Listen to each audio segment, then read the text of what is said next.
This video was brought to you by Ground News. The European economy isn't having a great time at the moment. Its big players like France and Germany are flirting with recession, and the Eurozone as a whole flatlined in the fourth quarter, according to data released on Thursday. However, one conspicuous bright spot on the continent in the past few years has been Spain, which has seen consistently strong GDP growth since the pandemic and actually grew by an astonishing 3.5% in 2024, faster than basically any other similarly sized economy, including the US.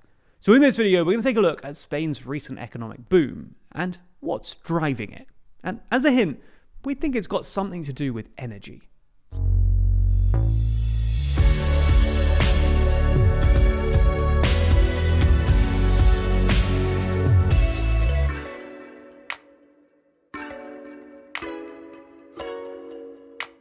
We're getting remarkably close to 1 million subscribers, and currently 72% of you haven't yet subscribed. So lend us a hand and subscribe today. So let's start by taking a look at the stats. According to the most recent Eurostat data, which was released last Thursday, in the last quarter of 2024, the Spanish economy grew by 0.8%, and in 2024 as a whole, it grew by 3.5%. This is way better than both the Eurozone, which saw zero growth in the last quarter and less than 1% growth throughout 2024, and the EU more widely. Perhaps most noticeably, it was way better than basically every other similar-sized European economy.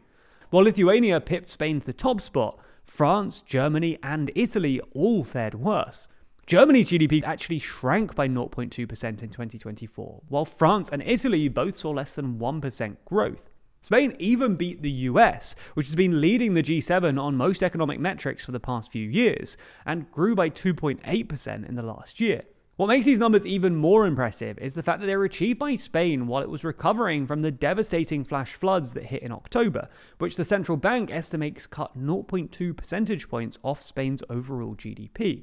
Astonishingly, this means that since 2008, Spain has seen more aggregate GDP growth than Germany, which would have been an unimaginable thing to suggest just a decade ago. This is a continuation of a long-running trend though. Spain has outperformed the EU average in both 2022 and 2023, and now looks set to pull even further ahead in the coming year. The European Commission, for instance, forecasts that the Spanish economy will grow by 2.3% in 2025 and then 2.1% in 2026, again both outstripping the EU and other large European economies. Now, this isn't to say that everything is rosy. While the central bank expects inflation to fall to about 2% in 2025, it's currently rising, coming in at 3% in January.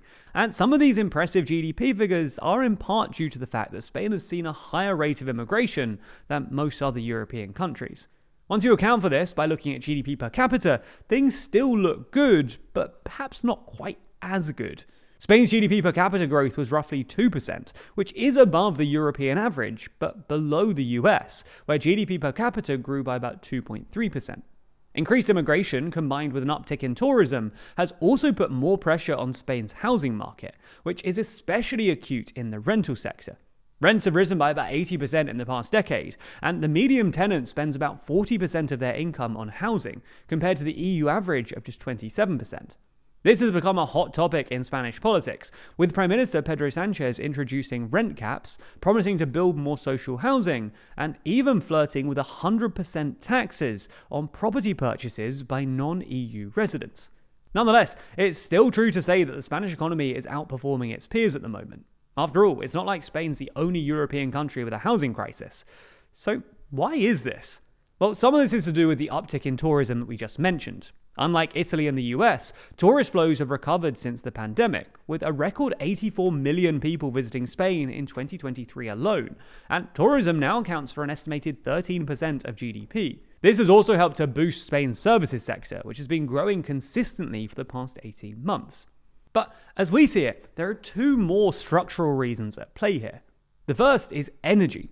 In short, Spain enjoys pretty low energy costs, in part because of its extensive renewables network. Spain is both sunny and windy, and it's invested consistently in green energy, which is why in 2023 it became the first European country to generate over 50% of its power via renewables.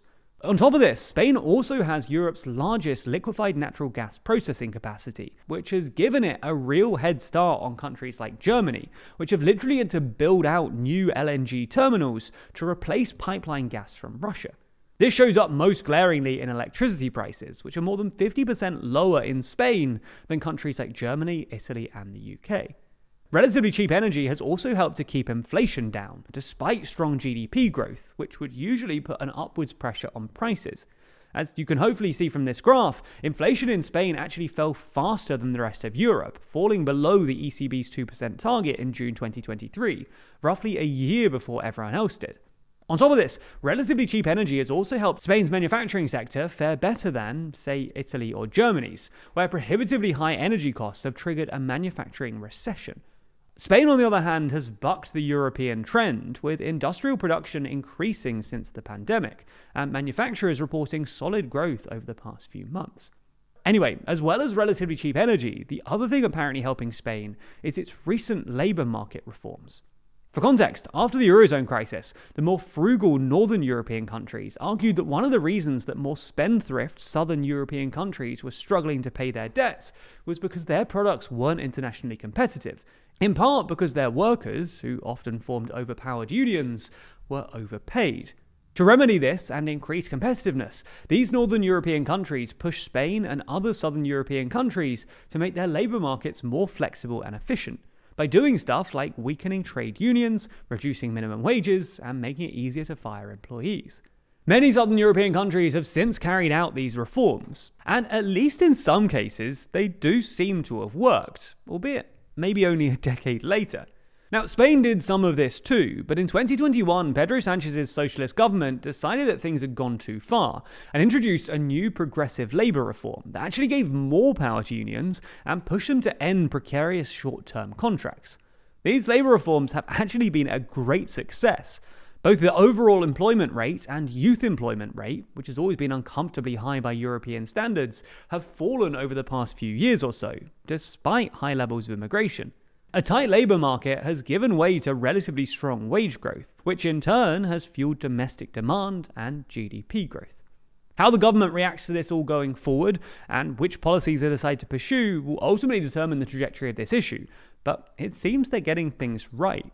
And if you want to follow along with this, then you should use Ground News, a website and app developed by a former NASA engineer on a mission to give readers an easy, data-driven, objective way to read the news. They pull in stories from all over the world and organize them by story, with each coming with its own quick visual breakdown of the political bias, factuality, and ownership of the source's reporting, all backed by ratings from 3 independent news monitoring organizations. For instance, take this story where Trump accidentally threatened Spain with tariffs after mistakenly thinking that they were a member of BRICS.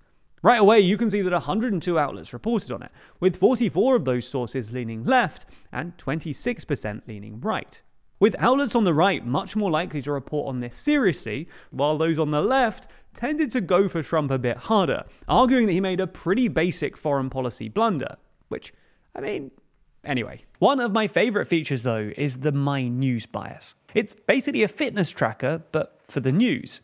It tracks my reading habits over time, my trends in political bias, the specific news outlets I read the most, and even the specific topics I gravitate towards. And it's been really helpful in minimizing my own personal blind spots.